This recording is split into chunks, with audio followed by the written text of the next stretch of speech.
नमस्कार दोस्तों, आप सभी का स्वागत है हमारे YouTube चैनल सहपाठी द क्लासमेट में।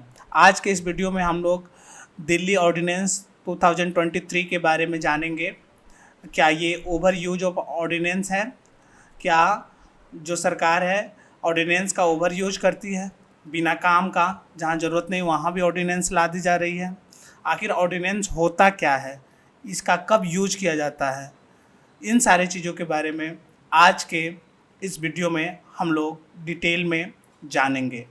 अगर आप यूपीएससी के एस्पिरेंट हैं तो भी आपके लिए ये वीडियो काफ़ी यूजफुल हो सकता है।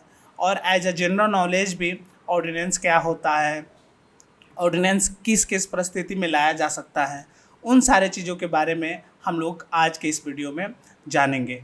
दोस्तों, अगर आप पहली बार इस चैनल पे आए हैं तो चैनल को सब्सक्राइब कर बेल आइकन को ऑन कर ही लेना, ताकि अपकमिंग वीडियोज़ का नोटिफिकेशन समय समय पर आपको मिलती रहे। लगे हाथ वीडियो को लाइक कर दोस्तों में शेयर कर दीजिए। चलिए शुरू करते हैं। देखिए दोस्तों, आज का ये जो वीडियो है ये यूपीएससी एस्पिरेंट के पॉइंट ऑफ व्यू से ही रखा गया है, क्योंकि पॉलिटिकली ज़्यादा हम लोग डिस्कस नहीं करेंगे। जो फैक्चुअल चीज़ें हैं, जो फैक्ट है, जो ओवरऑल जो नॉलेज होता है वहीं हम लोग लेंगे। बाकी पॉलिटिकल जो एजेंडा है या चीज़ें हैं उसके पीछे हम लोग वीडियो में नहीं जाएंगे, ठीक है। देखिए, ये जो ऑर्डिनेंस वाला चैप्टर है ये पॉलिटी एंड गवर्नेंस का पार्ट होता है। अगर यूपीएससी का आप तैयारी कर रहे हैं तो ये ऑर्डिनेंस एंड गवर्नेंस का पार्ट होता है। देखिए, ये national capital territory of Delhi amendment ordinance 2023 आया है। ये न्यूज़ में क्यों है? क्योंकि सेंट्रल गवर्नमेंट ने इसे इशू करा है, ठीक है। इसको अमेंड करने के लिए जो एक्ट 1991 था उसको अमेंड करके ये ऑर्डिनेंस 23 लाया गया है।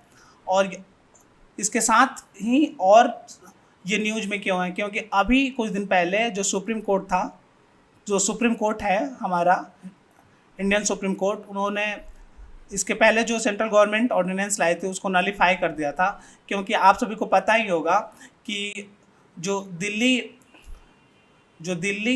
स्टेट है वो एक इंडियन टेरिटरी का पार्ट है, जिसमें पब्लिक ऑर्डर, पुलिस और लैंड के अलावा बाकी सारा जो पावर है वो दिल्ली गवर्नमेंट के पास होता है। लेकिन सेंट्रल गवर्नमेंट ने पहले एक ऑर्डिनेंस लाने की कोशिश करी थी, तो उसको सुप्रीम कोर्ट ने नलीफाई कर दिया था कि नहीं, ये पब्लिक ऑर्डर, पुलिस और लैंड के अलावा और जो भी पावर है, जो भी शक्तियां हैं वो दिल्ली गवर्नमेंट के पास रहेगी। और ये ऑर्डिनेंस लाकर कहीं ना कहीं सुप्रीम कोर्ट का जो ऑर्डर था उसको भी एक तरीक़ा से खारिज करने की कोशिश करी गई है। सुप्रीम कोर्ट का जो ऑर्डर दिया था इस पर, जो इस ऑर्डिनेंस को पहले नलीफाई किया था, उसके अगेंस्ट में ये ऑर्डिनेंस लाया गया है। तो आइए जानते हैं और इसके बारे में डिटेल में। देखिए, ये जो ऑर्डिनेंस लाई गई है उसमें क्या क्या लाया गया इसको पहले देख लेते हैं। इसमें क्या क्या कहा गया है?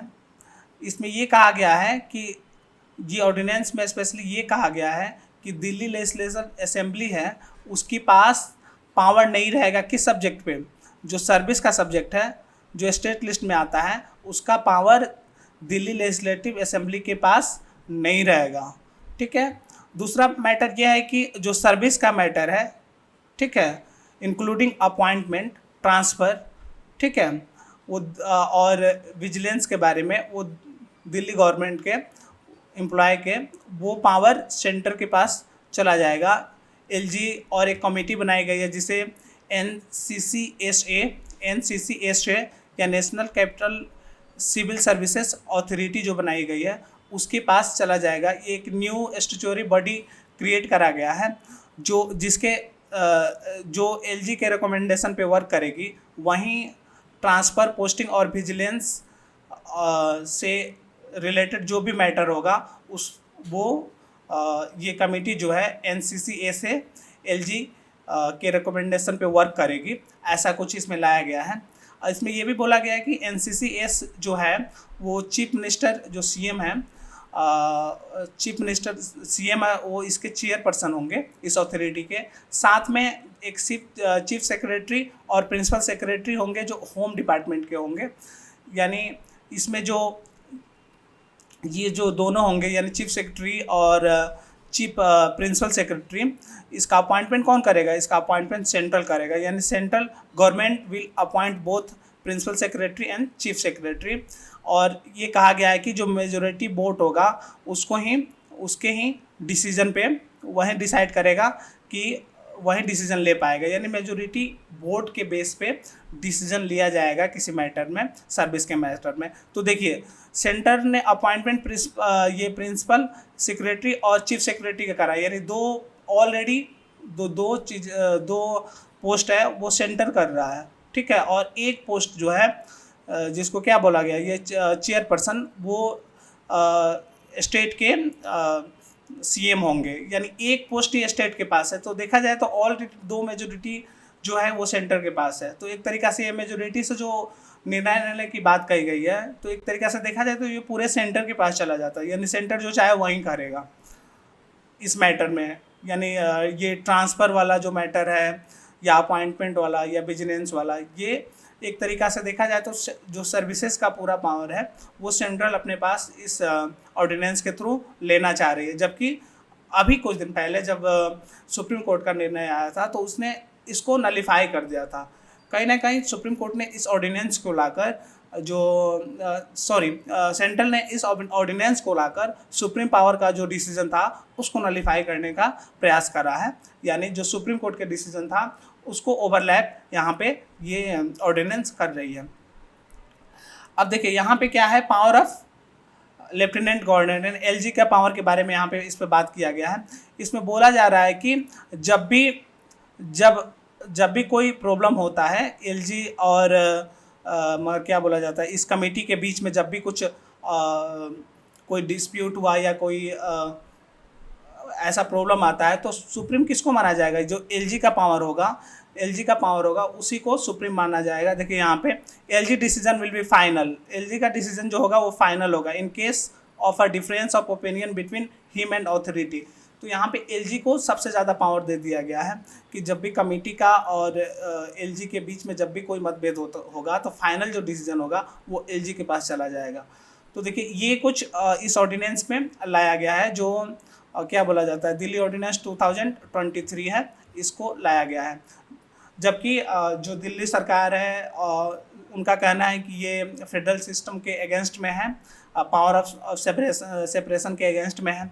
तो अब देखिए आगे क्या होता है, वो जैसे जैसे न्यूज़ में आएगा आपको पता चल ही जाएगा। लेकिन अभी का मुद्दा ये है, ये ऑर्डिनेंस में क्या क्या है वो मैंने बता दिया। आइए कुछ पीछे का रेफरेंस लेते हैं। जबकि यहाँ पे 2023 का एक वर्डिक्ट है सुप्रीम कोर्ट का, उसमें उन्होंने क्या कहा है, यहाँ पे ये कहा है कि वाइल कोटिंग आर्टिकल 239A, यानी 239A को कोट करते हुए सुप्रीम कोर्ट ने कहा था, क्या कहा था, और यहाँ पे जो सर्विस है उसके रिलेटेड इन एंट्री अंडर 41 और list second of the 7 schedule के अकॉर्डिंग उन्होंने क्या कहा था कि LG is bounded by the aid and advice of COM of NCTD in relation of matter within the legislature scope of NCTD। यहाँ पे ये बोला गया था कि सुप्रीम कोर्ट ने कहा था कि एलजी जो है बॉन्डेड रहेंगे, यानी जो मिनिस्टर जो होते हैं स्टेट के, जो दिल्ली के मिनिस्टर्स होंगे, उनके एडवाइस के लिए बॉन्डेड रहेंगे, डायरेक्ट निर्णय वो लेंगे नहीं, ठीक है, वो मिनिस्टर के एडवाइस में ही कोई निर्णय लेंगे। उन्होंने ये आर्टिकल 239A और क्या बोला जाता है, ये जो एंट्री 41 लिस्ट सेकेंड 7 शेड्यूल के अकॉर्डिंग उन्होंने कोट करते हुए इन चीज़ों को बोला था कि जो एलजी होंगे वो क्या कमेटी ऑफ मिनिस्टर के अंडर में ही वो काम करेंगे, ऐसा बोला गया था। एक और यहाँ पे इससे रिलेटेड एक और इन्फॉर्मेशन है यहाँ पे आर्टिकल 239A के बारे में, जो 69th अमेंडमेंट एक्ट 1991 के बारे में यहाँ पे बोला गया है। इसके अकॉर्डिंग ही जो स्पेशल स्टेटस ऑफ दिल्ली है वो मिला था, जो रिकमेंडेशन किसके द्वारा करा गया था, एस बालाकृष्णन कमेटी के द्वारा रिकमेंड करा गया था 69th अमेंडमेंट एक्ट 1991 के थ्रू दिल्ली को स्पेशल स्टेटस मिला था, जो आज भी बरकरार है, जिसमें क्या है कि उसमें यही है कि यहाँ पे जो ये जो सब्जेक्ट है यानी पुलिस, पब्लिक ऑर्डर और लैंड के अलावा जो भी और सब रिस्पॉन्सिबिलिटी है वो स्टेट गवर्नमेंट के पास रहेगी। ठीक है। In case of opinion between LG and minister, LG shall be refer it to president. अगर कुछ होता है, अगर कन्फ्लिक्ट होता है, ओपिनियन में कुछ डिफरेंस आता है, तो उस टाइम में एलजी क्या करेगा, एलजी अपने ओपिनियन के लिए क्या करेगा, LG shall refer it to president, इसे प्रेसिडेंट के पास रेफर कर सकता है। लेकिन अभी जो ऑर्डिनेंस आया है उसमें क्या हो रहा है, एलजी के पास ही फाइनल पावर रह रहा है। तो ये कुछ वर्डिक्ट है सुप्रीम कोर्ट के, और जो ये क्या बोला जाता है 69th अमेंडमेंट 1991 के अकॉर्डिंग जो दिल्ली को स्टेटस स्पेशल स्टेटस मिला था, वो इसमें ये जानने की बात है कि सुप्रीम कोर्ट ने किस आर्टिकल के थ्रू ये चीज़ें बताई थी, उसके बाद किस आर्टिकल के थ्रू अमेंडमेंट करके स्पेशल स्टेटस ऑफ दिल्ली को मिला था, ये किसके द्वारा रिकमेंड करा गया था। तो यहाँ पे एस बालाकृष्णन, ये चीज़ें याद करने की ज़रूरत है। और उसमें क्या कहा गया था, ये जैसे ये police land police public land और पुलिस पब्लिक ऑर्डर और लैंड से रिलेटेड इशू को छोड़कर बाकी सारे चीज़ों को स्टेट के पास ही दिया गया था, और ये जो तीनों था ये सेंटर के पास चला गया था। तो इन चीज़ों के बारे में यहाँ पे इंफॉर्मेशन है। आइए और कुछ चीज़ें जान लेते हैं। देखिए एक और यहाँ पे judicial pronouncement related to ordinance एक और आया था, जो RC Cooper versus Union of India 1970 में आया था। इसमें एपेक्स कोर्ट यानी सुप्रीम कोर्ट ने क्या कहा था, president decision shall be challenge on the ground that immediate action was not require. यहाँ पे ये भी बोला गया था कि अगर कोई ऑर्डिनेंस जारी कर देता है, पहले आइए ऑर्डिनेंस के बारे में जानते हैं, क्योंकि यहाँ पे जो प्रेसिडेंट के ऑर्डर को भी चैलेंज करने का बात कहा गया है कि अगर प्रेसिडेंट इमीडिएट एक्शन ना होने के सिचुएशन में भी अगर कोई ऑर्डिनेंस का परमिशन दे देता है कि नहीं ऑर्डिनेंस जारी करना चाहिए, जबकि वैसा सिचुएशन इमीडिएट एक्शन लेने वाला सिचुएशन नहीं है, तो इस ग्राउंड पे भी इसको चैलेंज करा जा सकता है। यानी प्रेसिडेंट के जो ऑर्डिनेंस लाने का जो मैटर होगा उसको भी चैलेंज करा जा सकता है एपेक्स कोर्ट में यानी सुप्रीम कोर्ट में। ठीक है। किस ग्राउंड पे, कि ये इमीडिएट एक्शन के अंडर नहीं था कि आपको डायरेक्ट ऑर्डिनेंस लाना ही पड़ेगा। अगर ऐसा सिचुएशन नहीं है और गवर्नमेंट ऐसे ही ऑर्डिनेंस ला रही है तो इसे चैलेंज किया जा सकता है। किस बेस पे, immediate action was not required, यानी इमीडिएट एक्शन की ज़रूरत नहीं थी फिर भी ये लाया गया। तो पहले हम लोग थोड़ा सा ये जान लेते हैं कि किस किस सिचुएशन में ऑर्डिनेंस को लाया जा सकता है, आखिर ऑर्डिनेंस होता क्या है, इसके बारे में जान लेते हैं कि ये जो चीज़ें हैं आपको समझ में आएगी। ठीक है। आइए पहले समझ लेते हैं। देखिए issue associated with ordinance making, ordinance making से रिलेटेड इशू क्या है। देखिए यहाँ पे कहा गया है कि जब भी इमरजेंसी सिचुएशन हो, when the legislature is not working in the session, जब भी कोई इमरजेंसी सिचुएशन हो जिस टाइम लेजिस्लेचर वर्क नहीं कर रहा है, ठीक है, उस समय ही ऑर्डिनेंस लाया जा सकता है। ठीक है।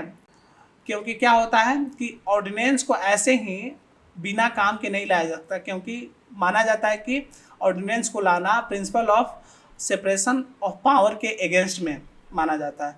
क्योंकि जब वो क्या बोला जाता है, जब वो संसद में जाएगा उस पर बात होगा, लोग डिस्कस करेंगे, राज्यसभा या लोकसभा में जब ऑर्डिनेंस आता है तो वहाँ पे डिस्कशन होता है और उसकी जो कमियां है वो सामने आती है, उसके बेस पे निर्णय लेना सही होता है। लेकिन क्या कहा जाता है, जब ये लेजिस्लेचर वर्क नहीं कर रहा होगा उस समय इसको लाया जा सकता है, क्योंकि कोई इमीडिएट एक्शन हो, इमरजेंसी हो और चीज़ें काम ये सेशन चालू नहीं है, लेजिस्लेचर का सेशन चालू नहीं है, उस समय ही ऑर्डिनेंस को लाया जा सकता है। क्योंकि सेपरेशन ऑफ पावर के अगेंस्ट में है ये, कि डायरेक्ट बिना किसी से पूछे डायरेक्ट राज्यपाल बोल दिया या प्रेसिडेंट ने ऑर्डिनेंस लाके कोई नियम पारित कर दिया, ये सेपरेशन ऑफ पावर के अगेंस्ट में माना जाता है। दूसरा चीज़ है कि लेक ऑफ क्लियरिटी, ये ऑर्डिनेंस में कुछ क्लियरिटी बहुत सारी चीज़ों पे नहीं है, क्योंकि इसमें कहा जाता है कि इमरजेंसी सिचुएशन को डिफाइन नहीं करा गया है और नेसेसिटी को, कितनी ज़रूरत थी, क्या ज़रूरत थी, मगर इसका कोई डिफिनेशन नहीं है क्लियर कि ऐसा होगा तो इसे इमरजेंसी सिचुएशन माना जाएगा या इस टाइप का कुछ होगा तो इसे नेसेसिटी माना जाएगा। तो इन सारी चीज़ों की अभाव है, यानी इन सारी चीज़ों को वेल डिफाइन नहीं करा गया है, जिसके चलते क्या होता है, ओवर यूज इसका करा जाता है।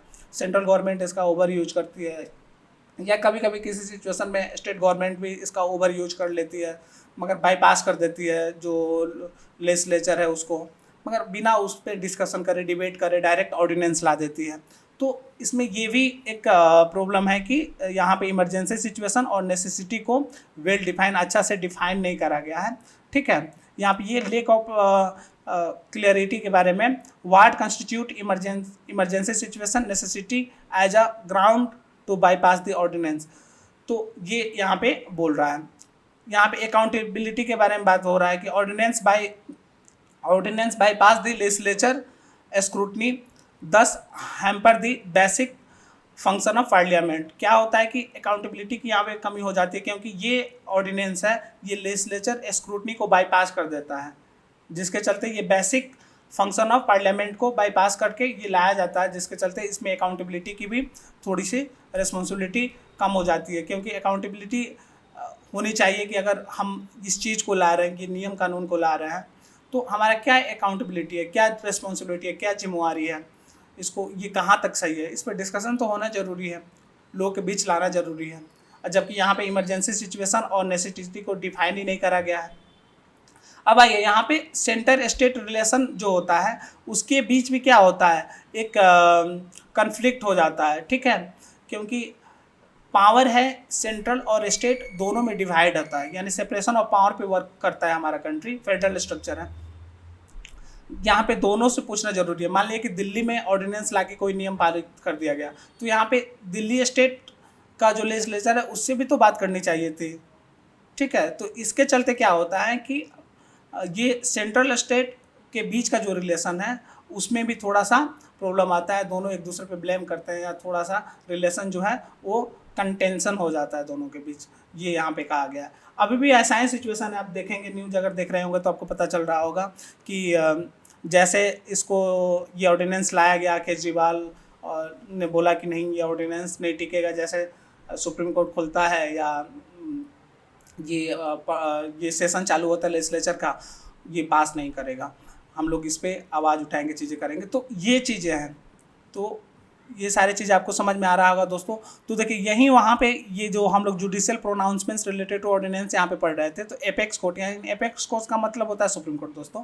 तो देखिए यहाँ पे ये भी बोला गया है कि अगर प्रेसिडेंट कोई डिसीजन लेता है जो अगर पाया गया कि इमीडिएट एक्शन की रिक्वायरमेंट नहीं थी, फिर भी उसने ऑर्डिनेंस लाया, तो उसको एपेक्ट को उसमें चैलेंज करा जा सकता है, यानी सुप्रीम कोर्ट में उस ऑर्डिनेंस को चैलेंज करा जा सकता है। ठीक है, और देखिए ये था RC Cooper versus Union of India 1970 के एक ये इसमें कोर्ट ने ये डिसीजन दिया था। दूसरा यहाँ पे है DC Wadhwa versus state of Bihar 1987 का यहाँ पे एक कहा गया है कि court held that legislature power of executive to promulgate ordinance is to be use in exceptional circumstances and not as the substitute law making power of the legislature. यहाँ पे ये बोला गया कि ऑर्डिनेंस का एक्सेप्शनल सर्कमस्टांसेस, यानी जो क्या बोला जाता है,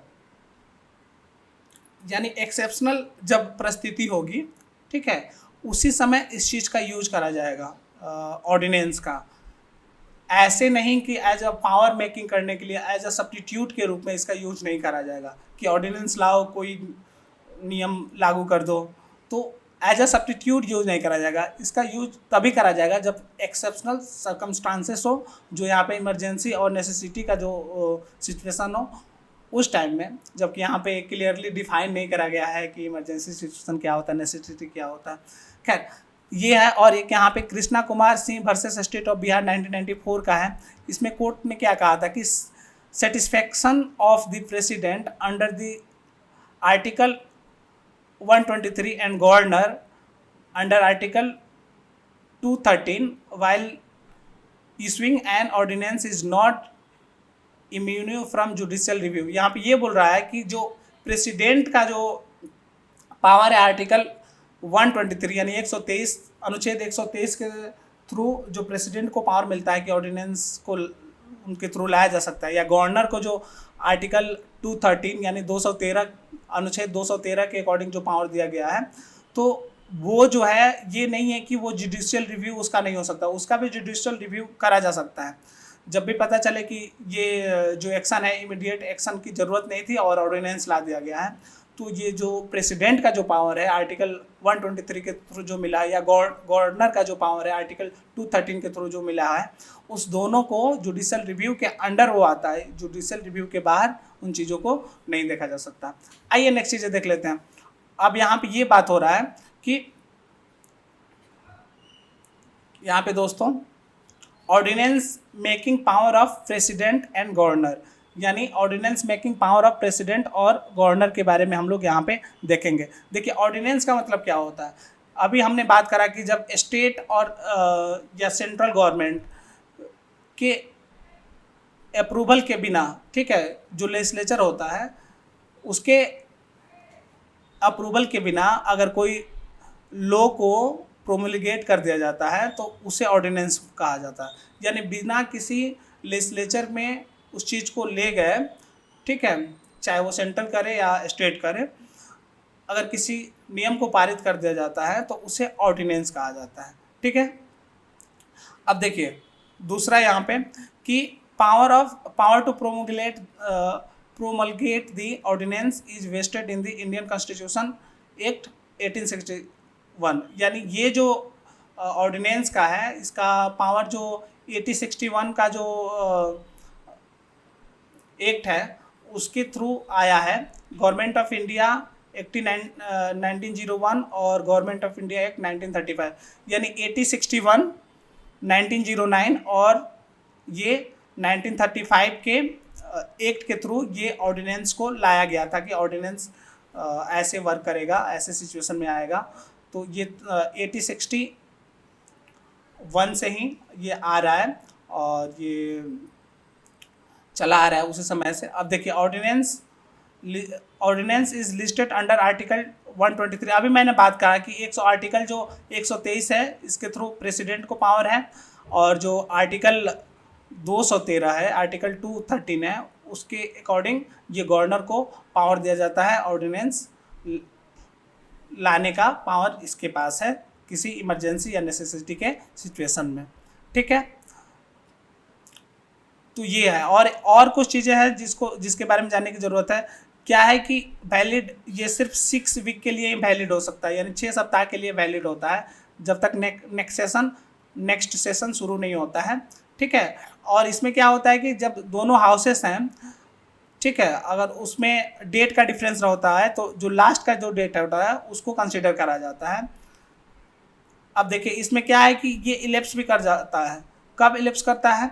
जब दोनों हाउसेस हैं, ठीक है, इसको डिसअप्रूव कर दे, यानी राज्यसभा या लोकसभा में अगर ये बिल जाए और लोग बोले कि जो उसमें मेंबर ऑफ पार्लियामेंट हैं या जो उसके इलेक्टेड मेंबर हैं, इन चीज़ों को डिसअप्रूव कर दें कि नहीं ये इसकी ज़रूरत नहीं है, तो ऐसे ही ये 6 वीक्स से पहले ही ये जो ऑर्डिनेंस होता है ये लैप्स कर जाता है, ठीक है।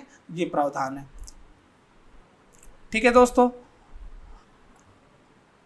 आइए कुछ और चीज़ें इसके बारे में हम लोग जान लेते हैं। यहाँ पे ordinance can only be issue on the matter on which parliament and legislature can make law and are subject of same limitation as parliament and legislature to make. देखिए ऑर्डिनेंस उसी मैटर पे लाया जा सकता है जो लेजिस्लेचर जिस पे लॉ बना सकता है। ये नहीं कि एकदम फंडामेंटल जो कोई राइट है उसमें ऑर्डिनेंस ला के उन सारी चीज़ों को चेंज कर दिया, नहीं।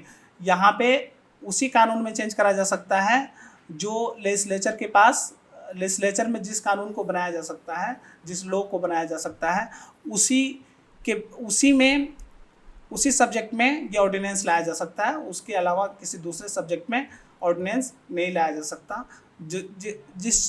जिस लॉ को अगर लेजिस्लेचर नहीं बना सकता, उस लॉ के बारे में, उस सब्जेक्ट के बारे में डायरेक्ट ऑर्डिनेंस नहीं लाया जा सकता। ओनली ऑर्डिनेंस उसी बेस पे आएगा जिसका पावर ये लेजिस्लेचर के पास होता है, ठीक है, ये लिमिटेशन है इसका, ठीक है। और नेक्स्ट ये है कि however governor of a state can not make ordinance without the reference of the president in the following case. कुछ ऐसे केसेस हैं जहाँ पे बिना प्रेसिडेंट के अनुमति के, बिना प्रेसिडेंट के रेफरेंस के कोई भी गवर्नर ऑर्डिनेंस नहीं ला सकता। वो क्या क्या है यहाँ पे? Bill that have similar provision require the prior approval of president to introduce bill in assembly. यहाँ पे कुछ सिमिलर प्रोविजन के बारे में यहाँ पे बात करा गया है कि bill that have similar provision required to prior approval of president to introduce the bill in assembly. Second है कि the governor could have deemed it necessary to reserve bill containing similar provision for consideration of president। और third है कि if an act of state legislature containing same provision could have been invalid without receiving president assent। तो ये तीन condition है जिसमें बिना president के कोई भी गवर्नर ऑर्डिनेंस नहीं ला सकता। थर्ड में हम लोग कंक्लूजन पे बात कर लेते हैं कि क्या इसका होना चाहिए, कंक्लूजन, निष्कर्ष इसका क्या होना चाहिए, क्या किन किन चीज़ों को समझना चाहिए, फाइनल हम लोग क्या इस पर बात कर सकते हैं वो है। इस पर ये है कि जो आर्टिकल 123 है या 213 है, जो इमरजेंसी सिचुएशन के बारे में जिसमें बात हो रही है, या नेसेसिटी के बारे में जिसमें प्रेसिडेंट या गवर्नर ऑर्डिनेंस लाते हैं लोग, उसमें क्या है कि यहाँ पे इस चीज़ों का काफ़ी मिसयूज हुआ है, क्योंकि ये इमरजेंसी सिचुएशन और नेसेसिटी के बारे में क्लियरली डिफाइन नहीं है, ठीक है। आखिर इमरजेंसी सिचुएशन क्या होता है या नेसेसिटी कब माना जाएगा, कब कहा जाएगा कि नेसेसिटी है या इमरजेंसी सिचुएशन है, इसको क्लियरली डिफाइन नहीं करा गया है, जिसके चलते इसका मिसयूज होता है या ओवर यूज होता है। जहाँ ज़रूरत नहीं है वहाँ पे भी ऑर्डिनेंस ला दिया जाता है। तो इन चीज़ों को क्या करना चाहिए, इन चीज़ों में ना इम्प्रूवमेंट आना चाहिए कि कॉन्स्टिट्यूशन मेकर जो जिस थॉट से इसको लाया था ऑर्डिनेंस को, उनका जो भावना था, जो इंटेंशन था ऑर्डिनेंस लाने का कि इमरजेंसी सिचुएशन होगा या नेसेसिटी का टाइम होगा, उसको रेस्पेक्ट करते हुए ही ऑर्डिनेंस लाना चाहिए। और इसको क्लियरली डिफाइन करने की भी ज़रूरत है कि आखिर इमरजेंसी सिचुएशन कब कहा जाएगा या नेसेसिटी कब कहा जाएगा, कि इसका मिसयूज ना हो, ठीक है। तो फाइनली ये रहा आज का लेक्चर। आपको कैसा लगा आप कमेंट बॉक्स में बताएंगे। फिर मिलते हैं अगले किसी वीडियो में, तब तक के लिए इजाज़त दीजिए, नमस्कार।